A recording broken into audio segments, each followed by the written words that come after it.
What is going on, Fight Feeders? Welcome back to Fite Feed. We've got a huge UFC Fight Night coming up this weekend on November 22nd in Qatar. If you guys didn't notice, they were running those huge ads where they had like Arman, Tsarukyan, and Dan Hooker. It looked like it might be them like walking as giants through the city. You got the dude in the helicopter. It was like a Bollywood movie. Saw those all freaking night when I was watching the UFC 322 card. I'm sure you guys saw those as well. This fight card is a huge fight night card for all of us to enjoy.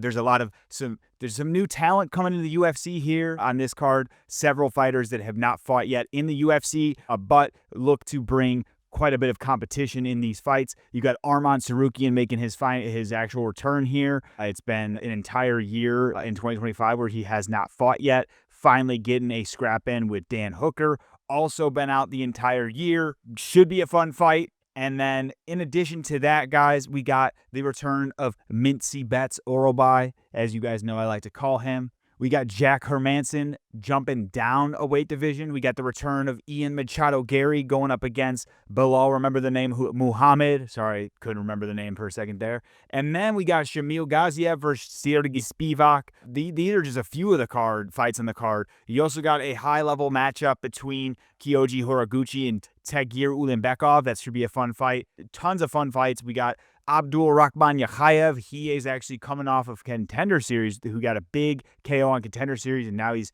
getting his first shot in the UFC. So very excited for a lot of these fights, especially the Volkan Ozdemir and Alonzo Menafield. Fucking fly in my goddamn office. Sorry, guys. Anyways, should be a great night of fights. Per usual, we're going to break down the entire card from start to finish. I will go through all the stats that I pulled together on each fighter, and then also dive into some of the strengths and weaknesses for each fighter, and finally, keys to victory for each fighter, and finally, the pick that I will make, which you will see my picks on screen, but I'll get to it and describe, kind of where I'm headed with my pick. Now, for some of these guys, I might not have as much detail as usual, but that's because I want to try to keep the pace nice and light for you guys if I can. These have been going over an hour. So let's go ahead and dive in to the first fight on the card. While I do that, if you guys wouldn't mind giving this video a like, showing some support in the comments, would love to hear from you guys. I always love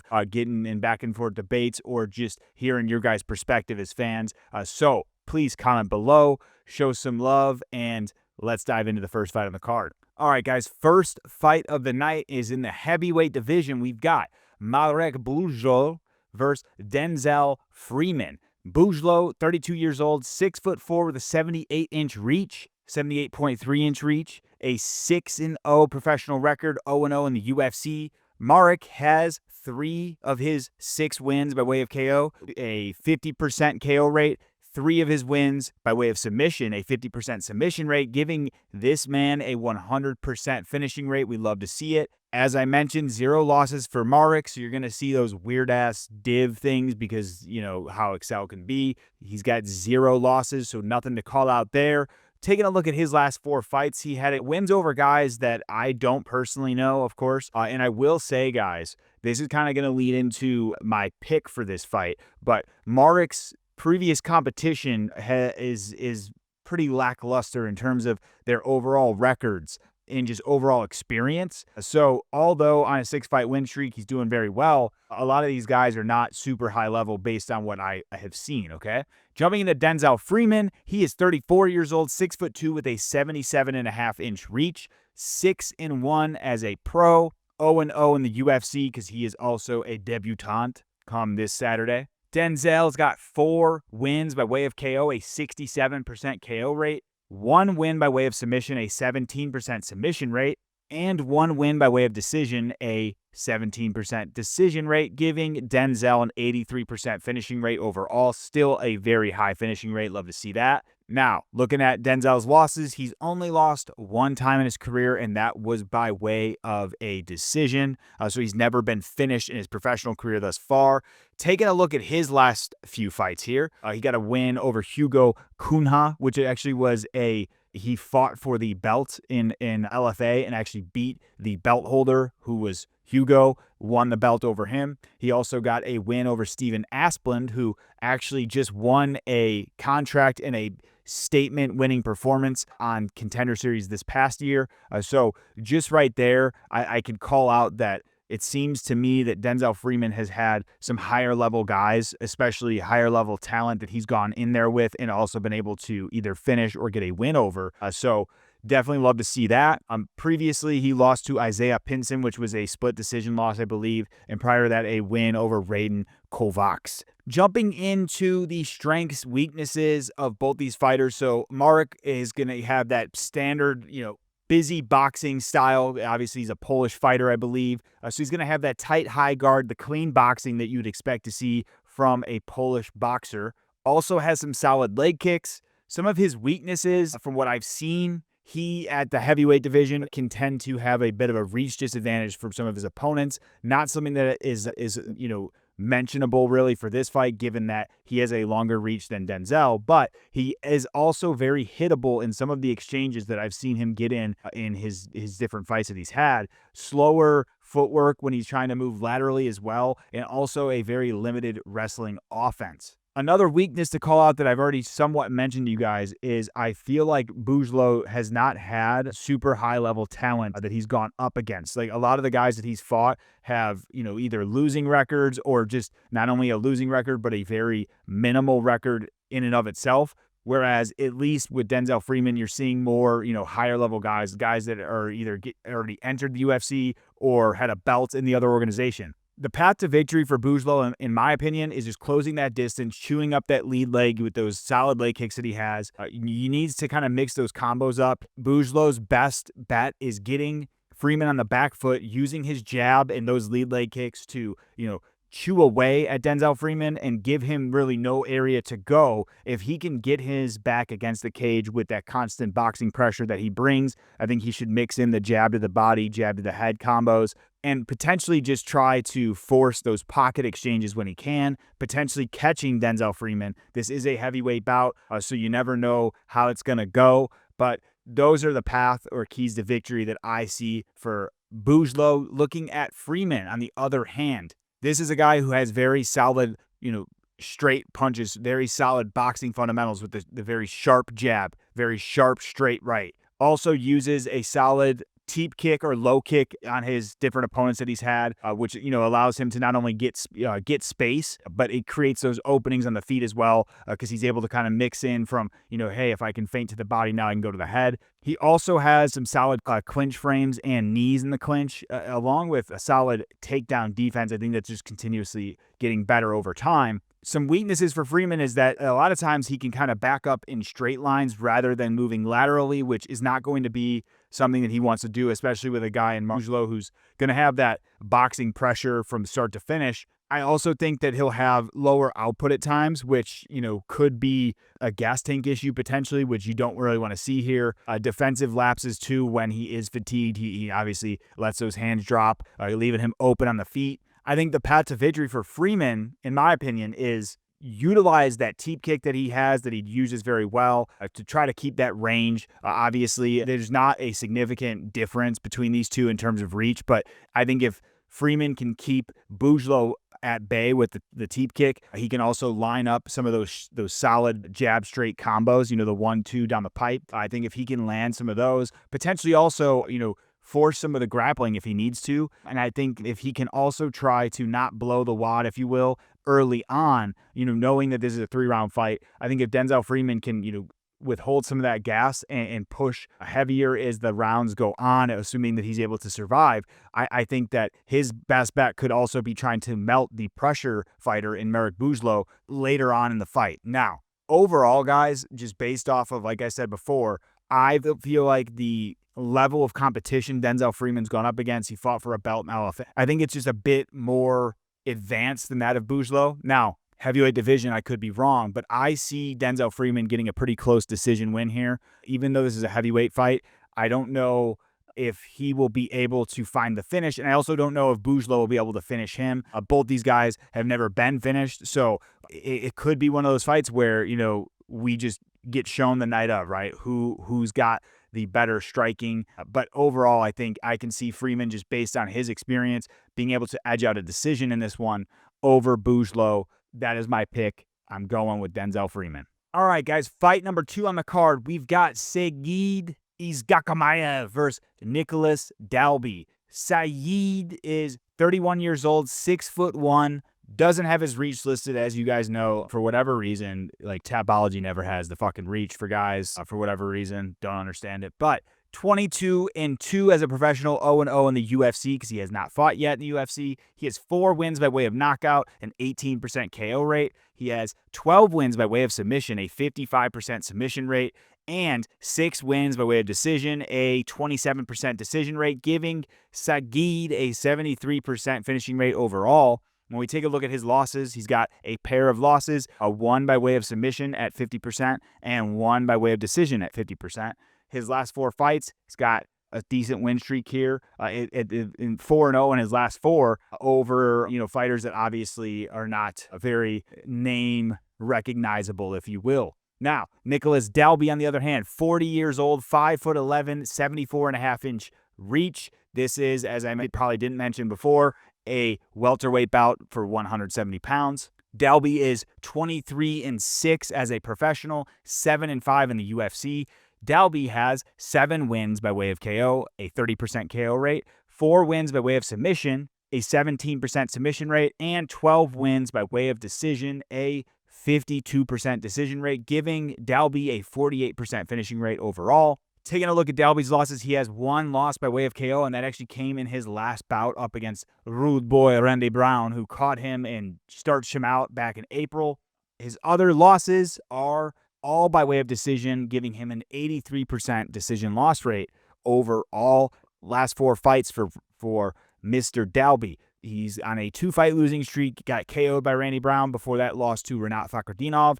Prior to that, had a huge statement win over Gabriel Bonfim. Prior to that, a win over Muslim Salikov. All right, guys, so taking a look at the strengths, weaknesses, keys to victory for these fighters, we've got Saygid Izagakhmaev, very elite Dagestani wrestling with chain takedowns, heavy top control. He has a smothering pressure when it comes to the grappling guys, very strong back takes, and just patient ground and pound. Your typical kind of run-of-the-mill Dagestani, and the run-of-the-mill Dagestanis happen to all be very, very good at specific skill sets that I think outweigh and outstrength their opponents in a lot of cases. We just saw it happen with Islam versus JDM. Weaknesses for Saygid is just, his striking is functional, but it's basic. He doesn't have a lot of, unique striking tools there or like a unique skill set in the boxing. I think that he knows enough to be dangerous, but he's not going to be out there, hitting the Ilia Topuria type combinations. You know what I'm saying? He's going to be out there using that functional type striking to set up his very high level grappling. Very hittable at times, especially on exits. And I think also because he's constantly using that chain wrestling style, you can kind of see his pace dip as the fight goes on. Sometimes very limited urgency as well in chasing those finishes when he's ahead. Totally fine kind of getting a grind him out type decision, if you know what I mean. Path to victory, in my opinion, for Saygid is bread and butter, right? Father's plan. He needs to level change off of Dalby's kicks, using those kicks to, get Dalby to the ground, and then using that pressure that he can bring by either smothering on the ground and, getting a win by decision, or perhaps, if he's feeling, rushing for that finish, I think he could definitely utilize those takedown attempts, getting Dalby to the ground, and then, trying to secure like half guard or get mount to back, so that way he can force Dalby to try to get up to his feet and then maybe look for a submission, getting like a rear naked choke if possible. I do think that if he's unable to find the finish, what we will see is probably a dominant grappling performance from him where he just rides out a, 30-27 type decision. Nicolas Dalby, on the other hand, strengths for him, very high output in cardio. Dalby is a straight-up dog. He's got that dog in him, as they say. He is a fighter through and through. The guy is going to fight from pillar to post. He's never going to stop. He's going to continuously be in their face, throwing punches, throwing combos, mixing things up. Very good at just kind of mixing the whole bag of skills up. Very good. Also, I think he's got solid, wrestling defense for the most part, but also is very good about mixing in those clinch exchanges, also creative with his dangerous type of striking outside of the clinch, right? Like, I feel like when he's getting guys in these clinch exchanges at times, you'll see him throw some crafty elbows or knees kind of on the break. We did see him kind of melt and break Gabriel Bonfim just because of his pace and his ability to kind of withstand damage and withstand the grappling pressure. But I think that was a couple years ago. And at this point, when we look at his weaknesses, a big weakness for me is being 40 years old. I don't think he's going to have the type of gas he needs anymore in a fight like this, especially against a guy who's much younger and is going to have that young gas tank that can be brought to this type of fight. I also think that given that Dalby has taken a lot of damage in his career, he did get flatline KO'd in his last one. You do worry about that a bit, not necessarily against a guy in Saygid. He's not a huge power puncher, but I do worry about just as this fight progresses, his gas tank and his ability to withstand the damage that could come his way, especially if Saygid gets him in precarious positions on the ground. Path to victory for Dalby is using that lateral footwork, kick and go, frame to separate in the clinch, elbow on the brakes, as I said, like he does that very well. Try to sprawl and build the defense if he does get taken down. Needs to try his best to stay on the feet where he can probably mix things up better than Saygid. Where I see this fight going though, guys, I've got to say it's likely a Saygid Izagakhmaev decision win. I say 30-27 decision for Saygid over Nicolas Dalby. Fight number 3, we got Nurullo Aliev versus Shaqueme Rock. Nurullo is 24 years old, 5'10", 72-inch reach in the 155-pound division. He has 10 wins, 0 losses as a professional, 2-0 in the UFC. He's got 2 wins by way of KO, a 20% KO rate, 0 wins by way of submission, so 0% submission rate, and then 8 wins by way of decision, an 80% decision rate, giving Aliev a 20% finishing rate overall. Pretty lackluster, guys. Not my favorite to see. Yeah, not my favorite. I don't like super heavy decision type fighters unless they make it fun. In this case, I don't know. Last 4 fights for Aliev: win over Joe Selecki, a win over Rafael Alves, a win over Krukhanov, and a win over Grebnev. All of those, I believe, were by way of decision, if I'm not mistaken. Now, his opponent, Shaqueme Rock, debutant in the UFC this Saturday. 32 years old, 6 foot tall, reach not listed online because you know how that goes. 12-1 as a professional, 0-0 in the UFC because debutant, right? 2 wins by way of KO for Rock, which is a 17% KO rate, but he has 9 wins by way of submission, a 75% submission rate, which is fantastic to see. And then 1 win by way of decision, a 8% decision rate, giving Rock a 92% finishing rate overall. This is absolutely amazing. I love to see it. Rock has only lost 1 time in his career, and that was by way of KO. Taking a look at his last 4 fights, 4-0 in his last 4 over guys that I am not super well aware of here. So not going to belabor that point, but taking a look at their strengths and weaknesses, Aliev is a very relentless wrestling pressure type fighter. Chain shots to the fence, heavy top control once he gets them to the ground, very strong ground and pound, a gritty clinch work, durable and persistent with the grappling. His weaknesses is that he's got very linear striking, and it shows obviously in the results of his fights, right? He's not getting KOs barely ever, right? Not usually finding himself in dominant positions for submission either. 0 wins by way of sub. So what you're going to see here is a guy who is very good with his style of fight, right? Where he can get you to the ground, use that wrestling pressure to stall out the fight really and get the W. I think some weaknesses with that is that because he is so focused on the grappling, his striking's pretty linear, predictable, open to counters on the feet, limited kicking game as well. He's not bringing in these kicks like Umar or Islam.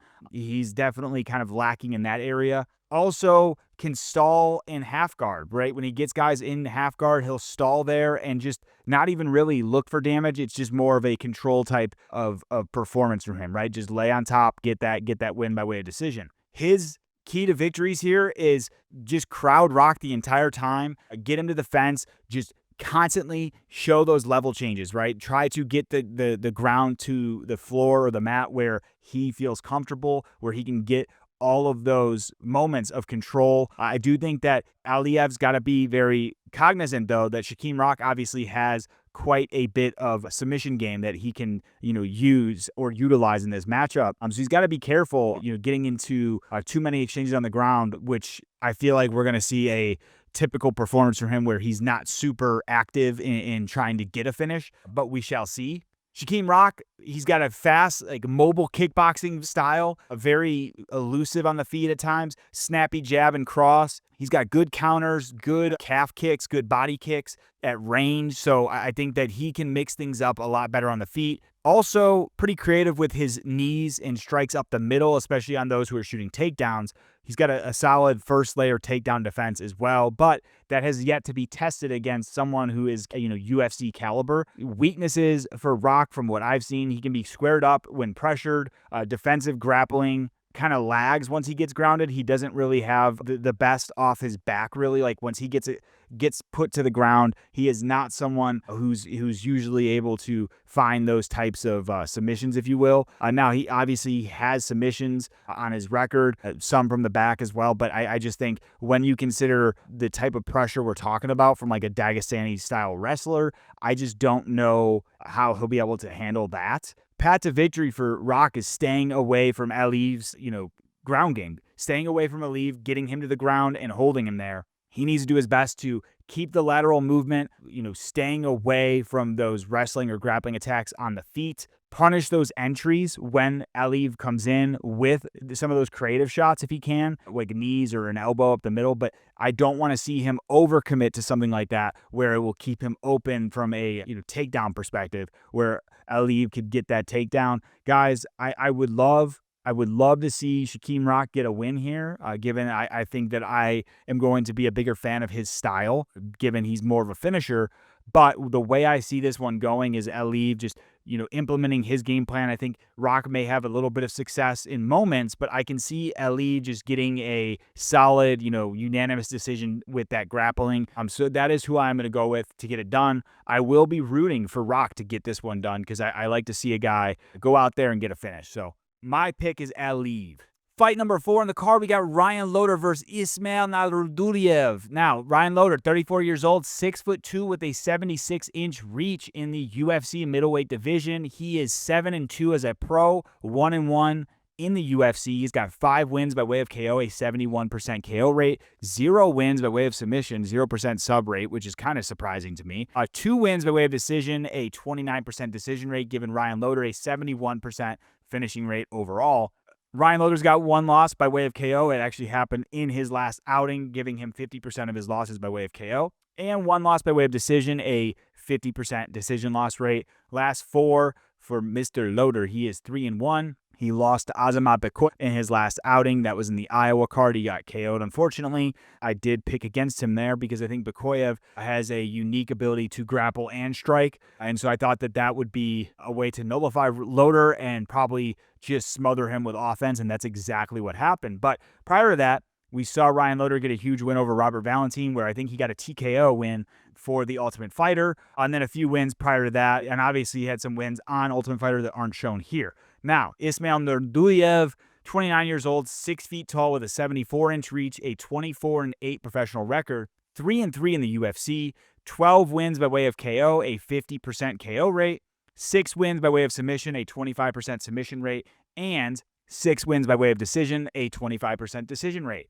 giving Naurdiev a 75% finishing rate overall. Taking a look at Naurdiev's losses, he has 2 losses by way of KO, a 25% KO loss rate, 2 losses by way of submission, a 25% submission loss rate, and finally, 4 losses by way of decision, a 50% decision loss rate. Taking a look at his last 4, he is 2-2, a loss to Jun Park in his last outing. Prior to that, a win over Bruno Silva and Tahar Hadbi, and before that, a loss to Vadim Kutsil. All right, guys, breaking down the strengths and weaknesses. Ryan Loder is a strong collegiate-style American wrestling. He's got that clinch pressure, a very good fence-to-mat returns, heavy top control, very good pace with his grappling, and just solid durability overall. We saw him somehow stay in there after just getting bludgeoned by Azamat Bakoyev about 50 times and somehow just stayed in there, tried to trade, showed off quite a bit of durability, which you love to see. Some weaknesses I'd say for Ryan Loder is just he is not a very crispy striker when it comes to striking on the feet. Sometimes can have those predictable entries as well, making him a bit of a victim to especially an opponent who might have some better grappling defense, if you will. I do think that the path to victory for Ryan Loder is to establish that ground control pretty early and often in this fight, right? If he is unable to get the finish, in the first round, I think the biggest thing is Ryan Loder needs to stay consistent on landing or scoring those takedowns and then establishing that control on the ground where he can get himself into better positions, potentially get mount and try to land some ground and pound or look for a submission, although he is not a submission style fighter, just as you can see based off his record, 0 wins by way of submission as a pro. I do think that he has that option if he's able to find it. I'm sorry, I'm trying to kill this fucking fly. Now, Naurdiev, on the other hand, he's a fast twitch kickboxer, explosive entries. He's got a sharp right hands and also sharp counters, some good calf and body kicks as well.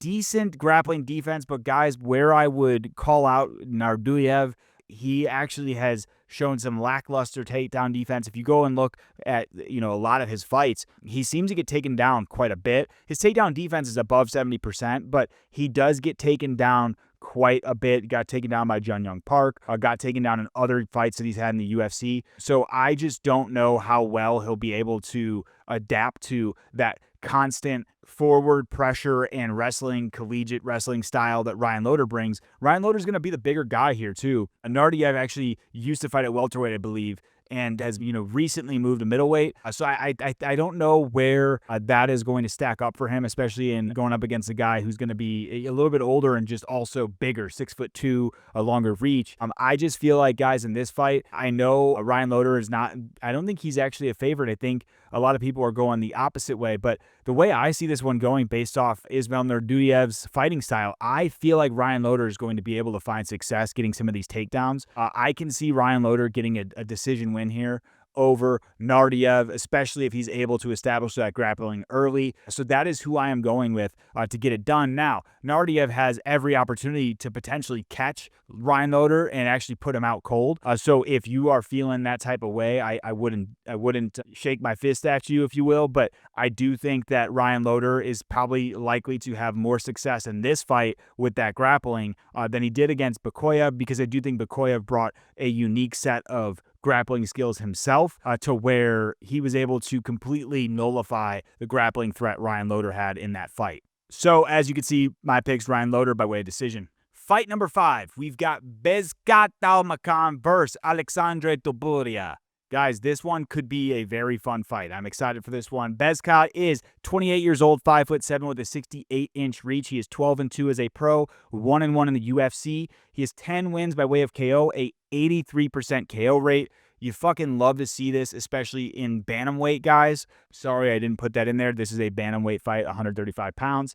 Bezkat has 1 win by way of sub, an 8% submission rate, and then 1 win by way of decision, an 8% decision rate, giving Bezkat a 92% finishing rate overall. Bezkat has 2 losses, 1 by way of submission at 50% and 1 by way of decision at 50%. His last 4 fights, he is 3-1. Lost to Umar Nurmagomedov, obviously, so that I think is going to play and pay dividends for him as he continues on in his career. Took that one on short notice. What do you know? Goes out there, he drops Umar Nurmagomedov in the first exchange, but Umar somehow has the best way of bouncing back from getting, knocked down. He finds a way to gain control and just win that fight with his relentless style. But very solid performance still from Bezkat, especially coming in on short notice, was able to drop Umar. And then in his next fight, the sophomore fight of his UFC career, he gets a KO win where he starches out Brad Katona. And Brad Katona, before that, had never been finished in his career, at least by way of KO from what I remember.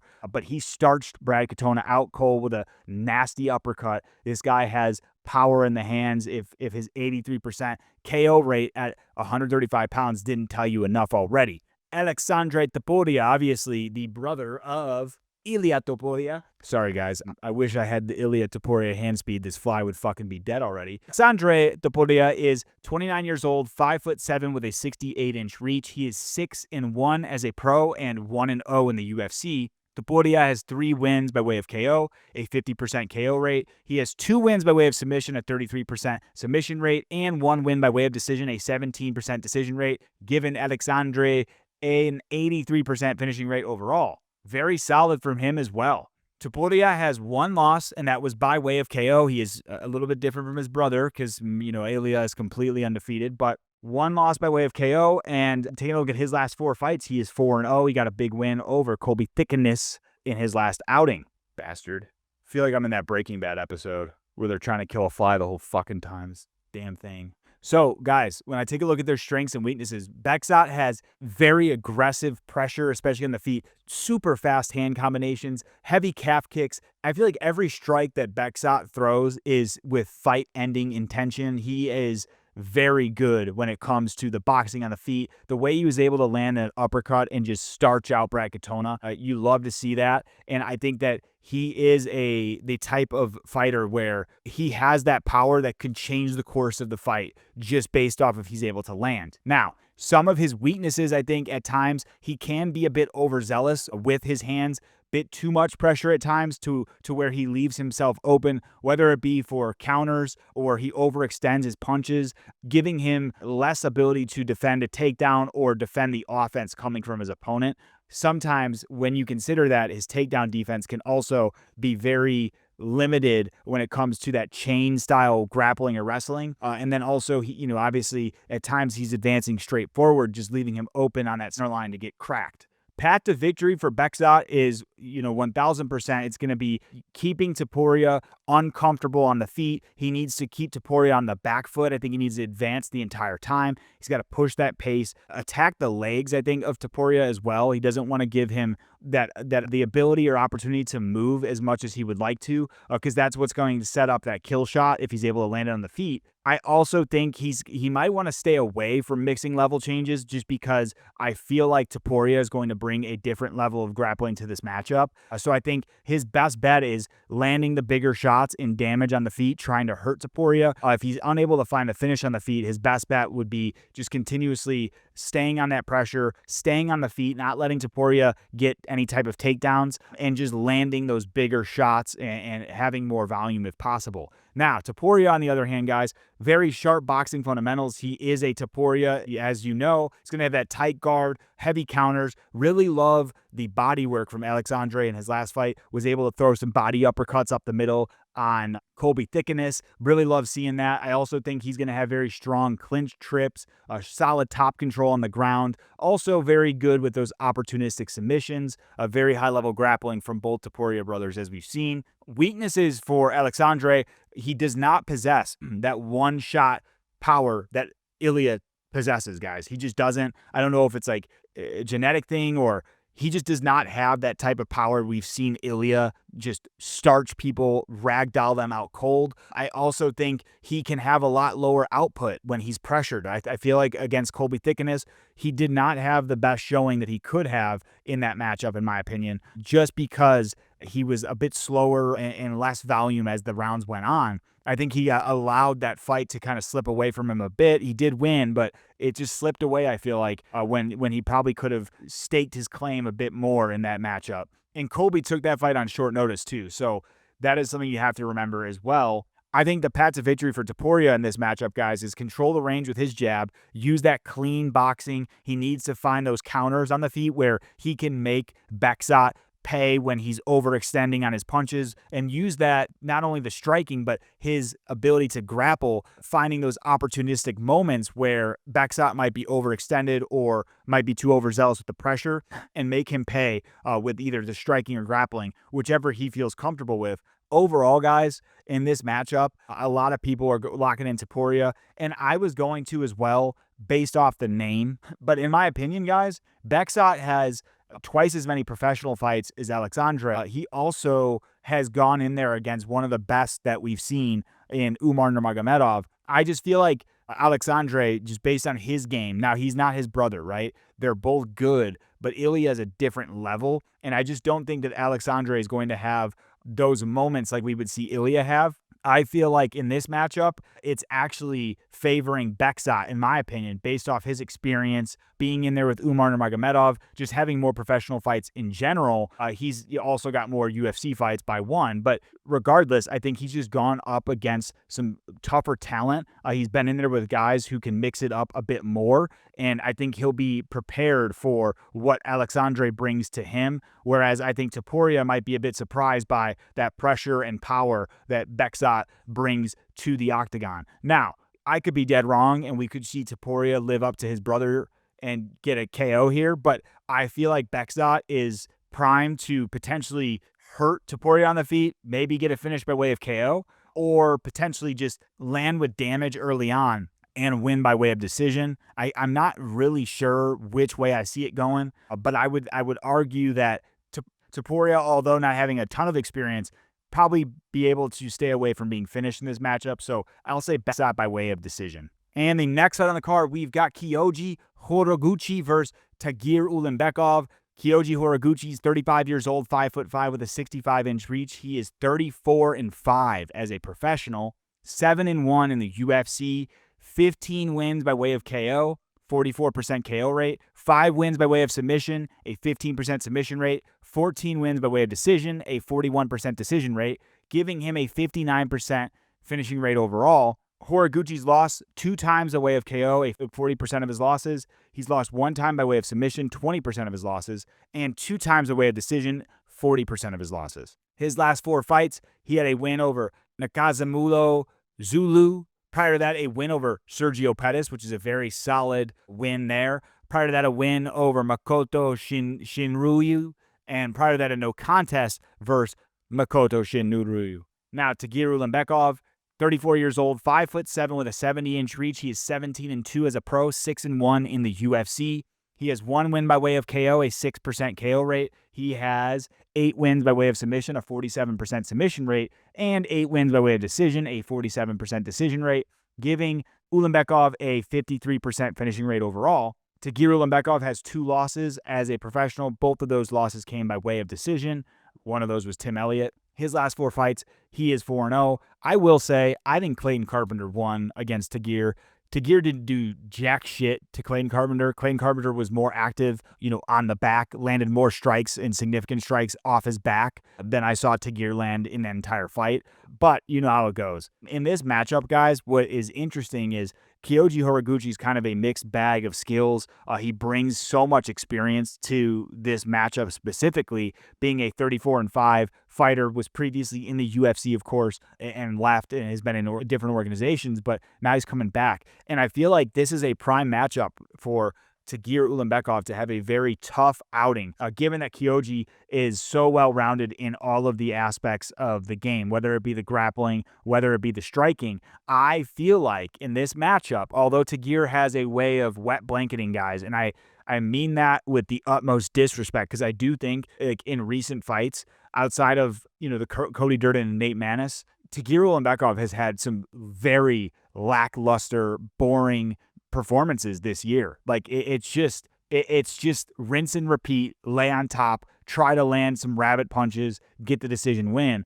And I feel like it's going to be very difficult for him to apply that style to someone in Kyoji Horiguchi. Now, guys, I've been wrong in the past.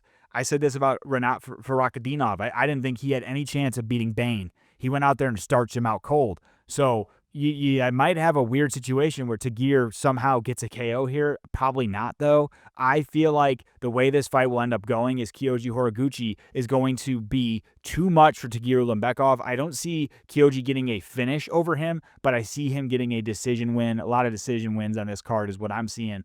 But could be dead wrong. I'm locking in with Kyoji Horiguchi. All right, guys. Fight number 7 on the cards, the light heavyweight bout between Abdul Rahman Yakhyaev versus Rafael Sequeira. I don't know how to say that one with a Brazilian accent or your tongue, if you will. Yakhyaev is 24 years old, 6'2" with a 78-inch reach. He is 7-0 as a pro, 0-0 in the UFC. Just came off Contender Series. He's got 3 wins by way of KO, 43% KO rate. 3 wins by way of submission, a 43% submission rate. 1 win by way of decision, a 14% decision rate, giving Yakhyaev an 86% finishing rate overall. His last 4 fights, he is 4-0. Alec Lorenz was the guy he beat on Contender Series. Rafael Cerqueira is fucking damn fly. 35 years old. He is 6'3" with a 76-inch reach. He is 11-3 as a pro, 0-3 in the UFC. He has 8 wins by way of KO, a 73% KO rate, 2 wins by way of submission, an 18% submission rate, 1 win by way of decision, a 9% decision rate, giving Rafael a 91% finishing rate overall. Rafael has lost 2 times by way of KO, a 67% KO loss rate, and then 1 time by way of decision, a 33% decision loss rate. Obviously, Rafael's had a rough go at it thus far in the UFC, lost to Julius Walker. Prior to that, lost to Modestas Bukauskas. Prior to that, lost to Ivo Aslan. So 1-3 in his last 4. Definitely a tough matchup for him here, going up against a guy in Yakhyaev, who I think is, one of these guys. He's Chechnya born fighter. He is up against it here in this matchup, guys. Although Rafael, his stats show this 91% finishing rate, we have yet to see the danger, I think, from him. He did show signs of danger against Julius Walker, but I feel like that was a gassed out Julius Walker rather than it being him just being much better. In my opinion, guys, I think Yakhyaev's going to go out there and he is either going to land a huge shot that drops Rafael, or he is going to utilize grappling to just completely ragdoll and then find a finish on the ground. I feel like this is Yakhyaev's fight to win. I'm not going to say it's a lock because you never know, especially at 205 pounds, but I am definitely high on Yakhyaev getting a big win here, a statement performance in his debut as an official UFC fighter. I got Abdul Rahman Yakhyaev. I'll say by way of finish, let's say a round 1 finish from Abdul Rahman Yakhyaev. Fight number 8 is a featherweight bout, and it's between Luke Riley, who is a debutant fighter coming up this Saturday, and Bogdan Grad, another fun guy in the UFC featherweight division. Now, Luke Riley's 26 years old, 5'9", reach not listed because he's debuting. 11-0 as a professional, 0-0 in the UFC. Riley has 8 wins by way of KO, a 73% KO rate. He has 3 wins by way of decision, a 27% decision rate, 0 wins by way of submission for Mr. Riley. Now, Riley's never lost in his career, so nothing to talk about there. His last 4 fights, he is 4-0, undefeated, of course. Now, Bogdan Grad's 30 years old, 5'8" with a 70-inch reach. 70-inch, not 78. Grad is 15-3 as a pro, 1-1 in the UFC. He has 9 wins by way of KO, a 60% KO rate.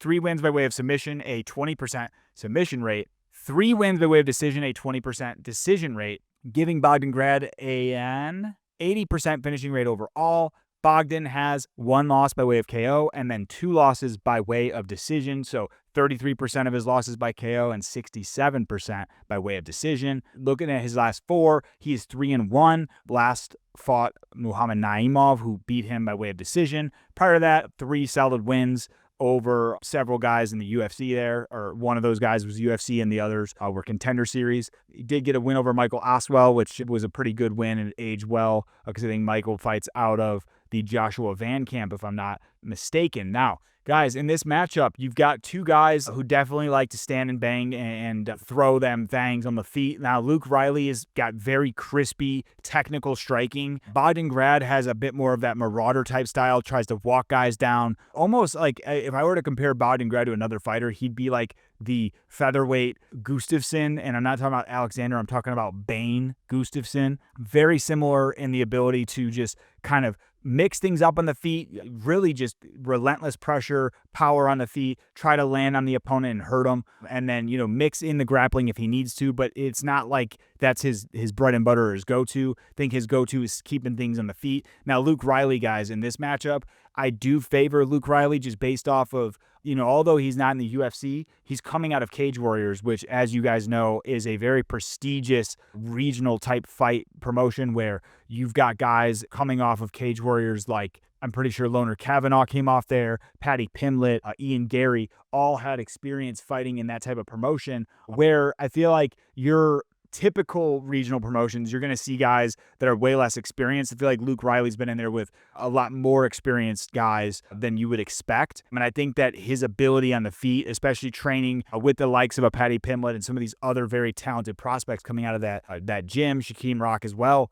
I feel like Luke Riley's going to have all the tools available to him to keep things clean on the feet here, potentially find a KO shot. But I do think that this is more than likely, given that Bogdan's not a very easily finishable fighter. I see Luke Riley just kind of winning in the kickboxing exchanges, getting a decision to go his way when it is all said and done. So I'm going to pick Luke Riley. But guys, Bogdan has that grit. He has the UFC experience. He has the potential chance to shut down Luke Riley, land with his own offense, potentially even find a submission, perhaps. I could see Bogdan getting it done as well, but my pick is Luke Riley by way of decision. Fight number 9 on the card, we've got Alex Perez versus Asu Almabayev. Now, Perez, 33 years old, 5'6", 65.5-inch reach, 25-9 as a pro, 7-5 in the UFC, 6 wins by way of KO, a 24% KO rate, 7 wins by way of submission, a 28% submission rate, 12 wins by way of decision, a 48% decision rate, giving Perez a 52% finishing rate overall. He has 2 losses by way of KO. It's 22% of his losses. He has 5 losses by way of submission. That's 56% of his losses. And then 2 losses by way of decision, 22% of his losses. Last 4 have not looked super hot for Mr. Perez. He is 1-3 in the last 4. He did get a huge KO win over Nicolas, which was a solid win for him. But when we look at his opponent, Asu Almabayev, he's 31, 5'4", 65-inch reach with 22 wins, 3 losses, 5-1 in the UFC. Asu has 3 wins by way of KO, a 14% KO rate, 9 wins by way of submission, a 41% submission rate, 10 wins by way of decision, a 45% decision rate, giving Almabayev a better finishing rate at 55% overall. Almabayev's lost twice by way of KO, a 67% KO loss rate, and then 1 time by way of decision, which is 33%, equaling 100. Now, last 4 for Almabayev, he's 3-1. So these guys are polar opposite there. Almabayev, guys, not always the most fun fighter to watch. Can definitely be very, rinse and repeat style with the grappling, right? It just kind of like grab guys, get them down, and kind of hold them there. We saw that quite a bit against Ochoa. He did show off some good skills, though, against Ochoa. Just his ability to control a dangerous and scrappy fighter on the ground and on the feet a bit. Prior to that, he lost to Manel Kopp. That was a bit controversial. Short notice, I believe, and then also some eye pokes and fouls that happened, but did lose by way of KO. Manel Kopp was in off on him. Prior to that, got some big wins over, Jose Johnson, who's a huge flyweight, was like 6'1" or maybe 6 feet tall at flyweight. And then obviously Nicolas.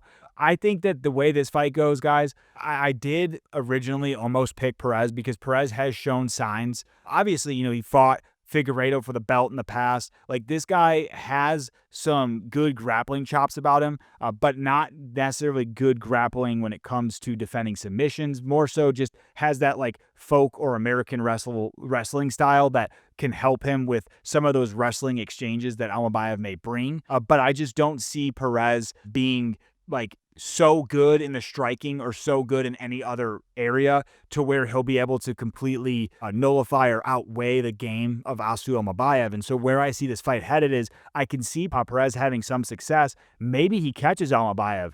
You never know.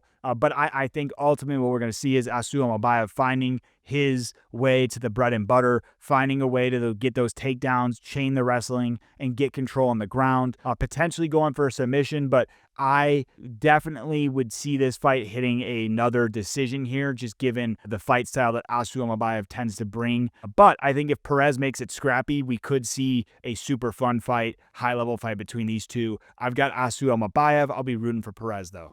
Fight number 10 on the card, we got the return of the king, Jamil Garcia. But first, Sergei Spivak is his opponent. Sergei is 30 years old, 6'3" with a 78-inch reach, 17-6 as a pro, 8-6 in the UFC. Sergei has 7 wins by way of KO, a 41% KO rate. He has 8 wins by way of submission, a 47% submission rate, 2 wins by way of decision, a 12% decision rate, giving Sergei an 88% finishing rate overall. You love to see it. Spivak has 4 losses by way of KO, which is 67% of his losses, and then 2 losses by way of decisions, 33% of his losses. 1-3 in his last 4, and several of those, or 2 of those came by way of KO. 1 of those came by way of a decision. Only 1 win, which was over Marcin Tybura. Jamil Garcia, his opponent, 35 years old, 6'4", 78.5-inch reach. Garcia used to be a fucking volleyball player. 14-1 as a pro, 3-1 in the UFC. Garcia has 9 wins by way of KO, a 64% KO rate. 3 wins by way of submission, a 21% submission rate. 2 wins by way of decision, a 14% decision rate, giving Garcia an 86% finishing rate overall. Love to see that as well. Garcia has 1 loss. It was listed as a KO loss. He quit on the stool against Jairzinho Rozenstruik. If you guys remember, he got super gassed, and Jairzinho put them paws on him late in the fight. But outside of that, he's been perfect otherwise in the UFC. 3-1 in his last 4 wins over Martin Buday, which was a finish win. Very good and well-aging performance, given that Martin Buday was at the top of the division and was cut while being a ranked fighter on a win streak, a 5-fight win streak, but also got a win over Dontel Mays and Thomas Peterson as well. Most notably against Thomas Peterson, found a solid KO shot that ended the fight pretty early on, so you love to see that. In this matchup, guys, I think Spivak brings a unique style where I feel like Spivak looked a lot better on the feet than I anticipated against Cortez Acosta. Now, I think Spivak also brings a solid ground game, right? We've seen him get submission wins in the past over several fighters. Marcin Tybura, he got a submission win over Derek Lewis, submission win over Tai Tuivasa back in the day. But I do think Spivak, what's against him here, guys, he is 30 years old, so he's still young, but I think he's one of these fighters that's been kind of bred in the UFC. So although young, he's already got some miles on the tank when it comes to damage and things he's endured in the UFC, even though he's 30 years old. Whereas Garcia is 35, but less of that damage and miles on the clock in the UFC. And I think that what worries me in this matchup is that Garcia is very good at finding openings on the feet, very good with his straight punches. I just feel like in this matchup, if Spivak is not able to implement the ground game, which I think will be tough for him because Garcia comes from that side of the world where he's going to have the grappling defense he needs, I think, to shuck off takedowns and keep things standing. And then Garcia's probably going to be the much better boxer and more dangerous striker on the feet. I see Garcia catching Spivak, to be honest, guys. I can see him putting him out in round 2, but could be by way of a round 1 finish. Like I said, though, Spivak is not a slouch when it comes to some of these aspects. Like, he can grapple, he can sometimes mix up the striking. So don't completely count Spivak out, but in my opinion, guys, Shamil Gaziev's got this one in the bag. I see him getting a finish in this one, similar to what he's done in some of his previous matchups. But not crazy if you go with Spivak because he does still bring some threats to this matchup. Fight number 11, we've got Jack the Joker Hermansson versus Mincy Betts Orobai at welterweight. So Jack Hermansson, 37 years old, 6'1" with a 77.5-inch reach, 24-9 as a professional, 11-7 in the UFC. Hermansson has 10 wins by way of KO, a 42% KO rate, 7 wins by way of submission, a 29% submission rate, and 7 wins by way of decision, a 29% decision rate. Hermansson's got a 71% finishing rate overall. He's got 4 losses by way of KO, a 45% KO loss rate, 2 losses by way of submission, a 22% submission loss rate, and 3 losses by way of decision, a 33% decision loss rate. I forgot to change the colors here, but Hermansson is not all green there, guys. He is 2-2 in his last 4. Win over Chris Curtis, win over Joe Pyfer, which was a huge win for him. Prior to that, he had a loss to Roman Dolidze in between, and then that got starched out by RoboCop not too long ago. Now, Mincy Betts Orobai, 27 years old, 5'10", 74-inch reach, 14-2 as a professional, 3-1 in the UFC.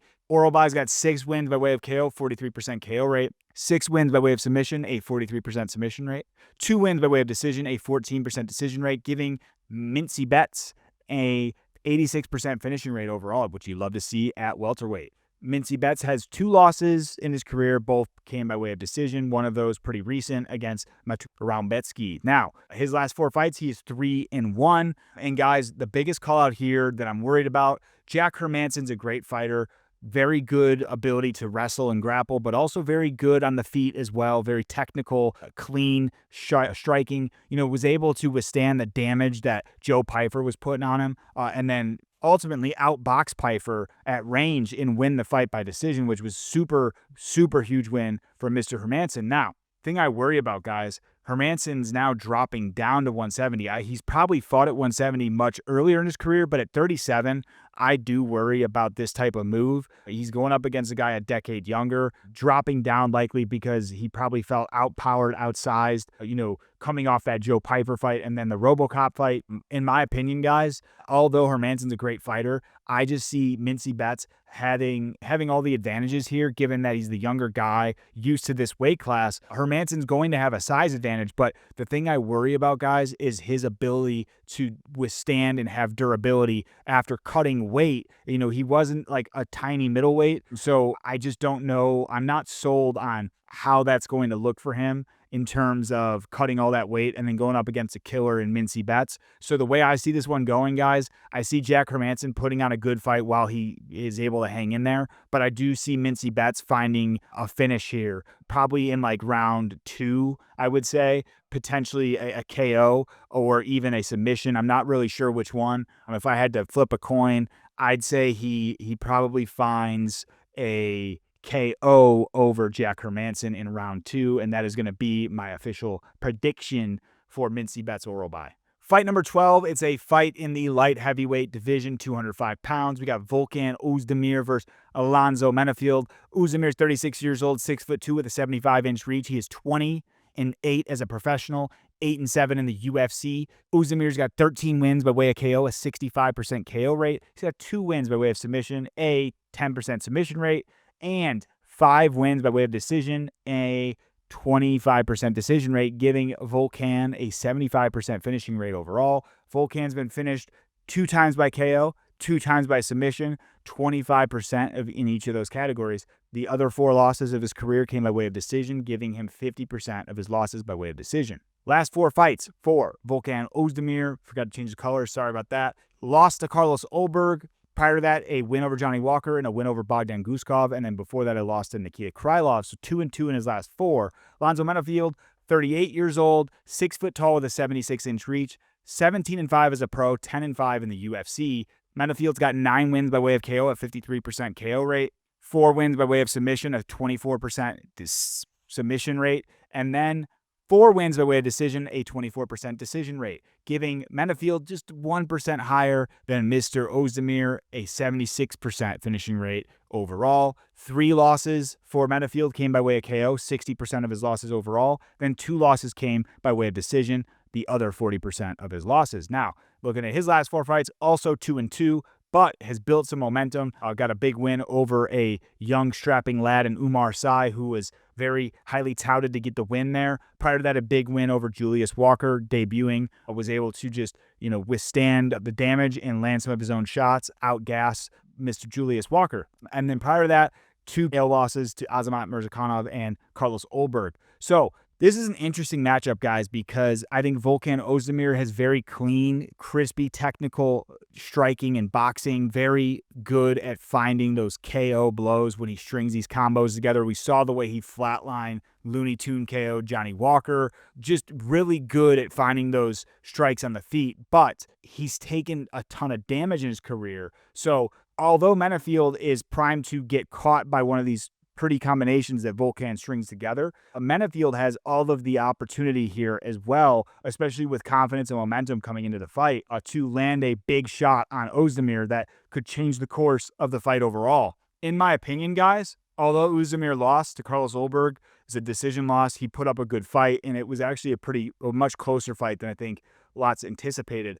I think Volkan Ozdemir will have the ability to keep this as a clean striking match, potentially catching Menafield and putting him away, or just using that striking to his ability to win by way of decision. Now, Menafield also does have that opportunity here, being a strong guy, especially for this weight class, to mix in some of the grappling, which we've seen Ozdemir struggle with in the past, but I just think that Ozdemir is going to be wise to that, guys, and I think that he is the cleaner striker overall. I see him potentially catching Menafield, Menafield being a bit dangerous early on, but then, Ozdemir landing some of these pretty combinations when he strings those like 3-4 punch combos together. He's got a nice uppercut. I just see him catching Menafield, and we see like the jelly leg Menafield kind of trying to keep his balance but falling, and then Ozdemir finding a TKO with some ground and pound after hurting him on the feet. I don't know which round, so let's just call a win by way of TKO for Volkan Ozdemir. Fight number 13 is back in the welterweight division. We've got Belal, remember the name, Muhammad versus Ian Machado Garry. Belal's 37 years old, 5'11", with a 72-inch reach. He is 24-4 as a professional, 15-4 in the UFC. 5 wins by way of KO, a 21% KO rate. 1 win by way of submission, a 4% submission rate. 18 wins by way of decision, a 75% decision rate, giving Mr. Belal only a 25% finishing rate.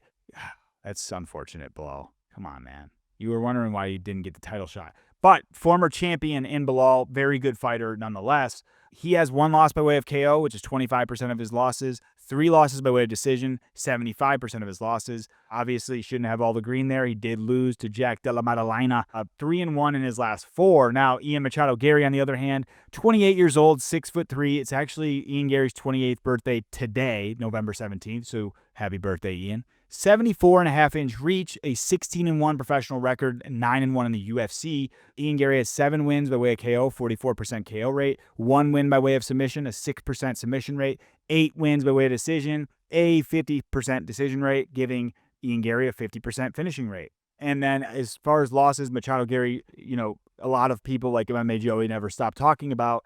He lost to Shavkat, but looked really good in that fight. That's his only loss. It was by way of decision. 3-1 in his last 4 as well, compared to that of Belal.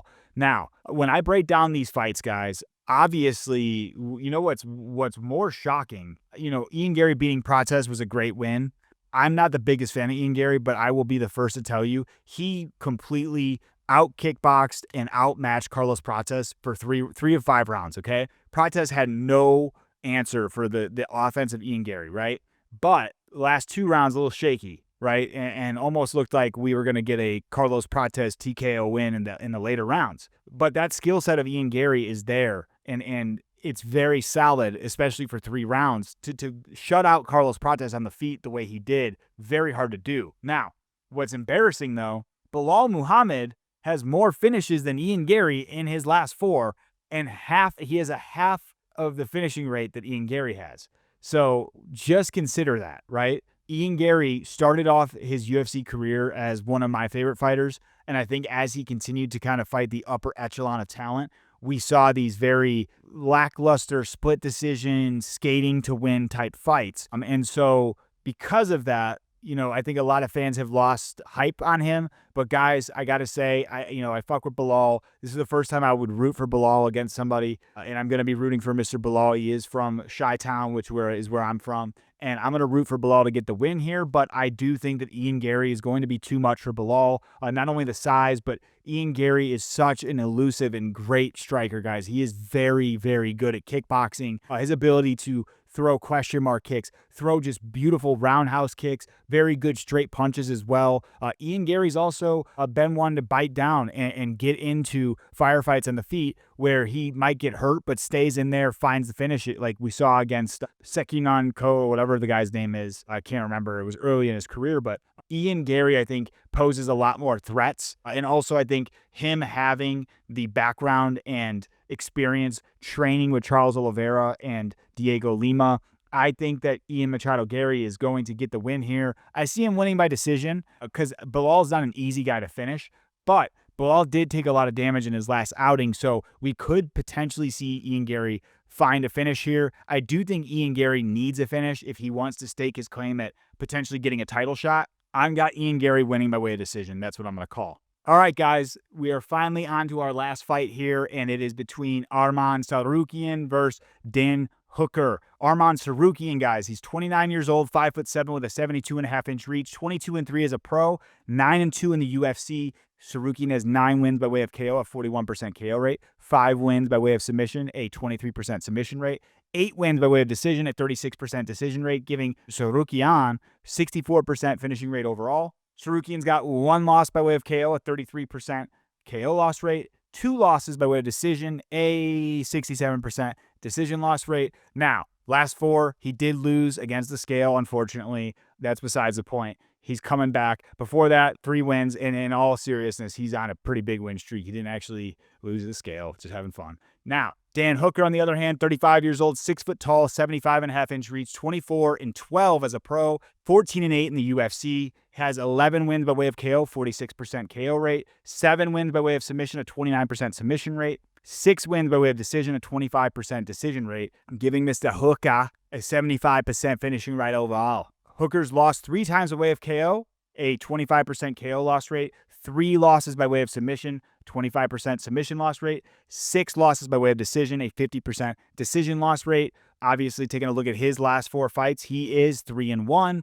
Got a solid win over Mateusz Gamrot, win over Jalen Turner, and Claudio Pugliese. Before that, he did get pretty beat up by Arnold Allen and when he tried to drop back down to featherweight. When I take a look at this fight, guys, unfortunately for Dan, I know he's been injured and he's coming back. I am rooting for Dan Hooker, guys, to come out with the calf kicks, hurt Arman early with the calf kicks. He has that solid body knee up the middle, solid elbows. I think that he has the potential to create some damage against Arman Tsarukyan, but given his age, given his amount of professional fights, his lack of activity, and also coming off a bad hand injury, guys, this one is primed for the taking on the side of Arman Tsarukyan, the younger fighter. Obviously had trouble making weight or hurt his back, whatever you believe. But besides that, Arman Tsarukyan has been pretty flawless, although the Charles Oliveira fight was a lot closer than people would like to admit. I was there when I saw it live and in color at UFC 300. I just think that Arman Tsarukyan has a grappling pedigree that Dan Hooker, unfortunately, I don't know, no matter how much he practices it, I just don't know if he will ever be able to stop that type of grappling prowess that someone like Arman or like Islam will bring to the fight. And so, in my opinion, guys, I'm rooting for Dan Hooker to get a KO, but the way I see this one going is Arman Tsarukyan, being solid on the feet, maybe catching some shots from Dan, but ultimately getting this into his wheelhouse on the ground and just smothering with pressure on the ground and finding either a potential TKO off ground and pound or a submission on the ground. I do see Arman trying to go for the finish here to really stake that claim, but I also think I could see Arman, grinding out a decision. In my opinion, it likely ends by finish, and I think Arman gets his hand raised, guys. But will I be rooting for a flatline KO from Dan Hooker? You fucking bet, because then that would really shake things up for the lightweight division, but I don't know if we're going to see that. Shout out to you guys if you made it this far. Just want to say thank you so much for watching these videos. Please give this video a like, comment below your thoughts on this Fight Night card. Excited to watch this one, although I am going to a wedding out of state, so I might not be able to watch it the day of. We shall see, but thank you guys so much for all of your support. I will see you guys in the next one.